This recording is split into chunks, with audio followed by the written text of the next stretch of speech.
Norman Malcolm offers a more modern development of the ontological argument for the existence of God. In particular, having considered Anselm's arguments, he concludes that the second form of his argument is more accurate than the first. Here he treats Anselm's two forms as two separate arguments. He rejects the idea that existence is a predicate, which we can clearly see in the first form found in Proslogion 2. However, he does not think that Anselm does this in the second form found in Proslogion 3. So this is the version of the argument that Malcolm chooses to develop. Here then Malcolm walks us through the logic.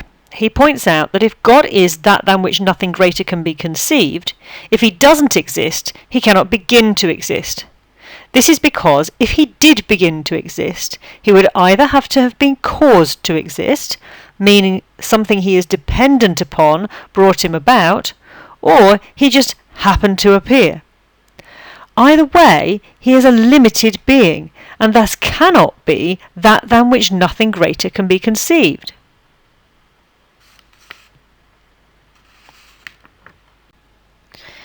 This then leaves us with two choices. Since God cannot come into existence, either he is impossible, meaning that he cannot exist, or he is necessary, meaning that he must exist.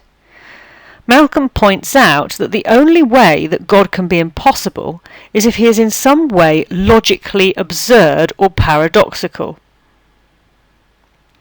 Since this is not the case, it follows that if God is not impossible, he must be necessary.